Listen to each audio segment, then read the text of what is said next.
Below here, we have payments. This one is incredibly important. Obviously, if you have an online store but no way to get paid, like, no, it's not an online store then. So let's say Shopify Payments and PayPal are really the two main things you can set up. PayPal, super easy. You just sign into PayPal here, but I'm going to set up Shopify Payments. This is the best way to accept on Shopify, at least, essentially all forms of payment. So you got different credit cards like MasterCard, American Express, Discover, Visa, pretty much everything here will be an option. So you can see we got a little red indicator on the top. It seems I didn't yet go to my email and verify. So if I go back to my email, I'll pull this up for you guys. It should look something like this right here. Welcome to Shopify, confirm your email. I'm just gonna confirm your email. I'm just gonna copy this link and we'll go back to here and confirm my email.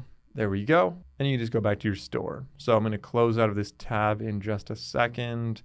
There we go. Let's close out of that. And then from here, I'm going to refresh this and that should go away. That should be, now we're verified. We're ready to submit our details and set up Shopify Pay. So let's go and say submit details. It's going to ask for basic business details. Are you an individual? Are you a registered business such as an LLC, C Corp, an S Corp, or something like that? Or are you a nonprofit? If you don't know, you're probably just an individual right now.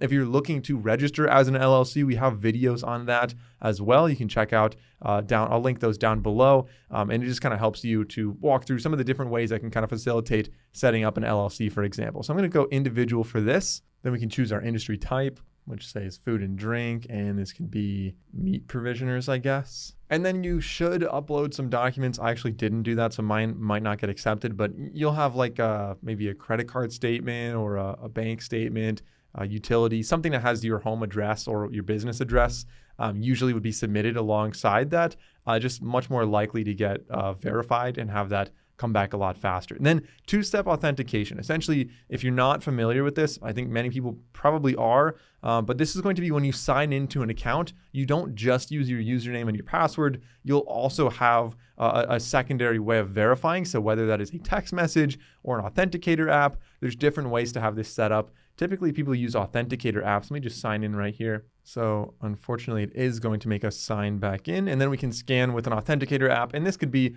like I said, Microsoft Authenticator, Google Authenticator.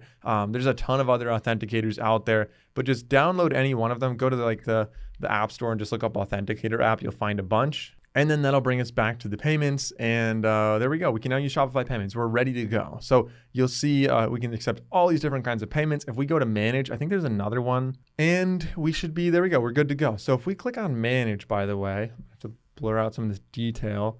We can go to manage payment methods on the top right. And here, I believe, usually Amazon is disabled. That doesn't even, yeah, there we go. Amazon Pay on the bottom is disabled. We can just enable that. It's just one little click there. I'm not sure why it's not automatically enabled, but it's just one extra barrier reduced for anybody coming to your store, that if they have an Amazon account, they can just check out on Amazon on your store. Super easy to do. I just toggle that on just in case it's a little more convenient for even just one or two customers out there.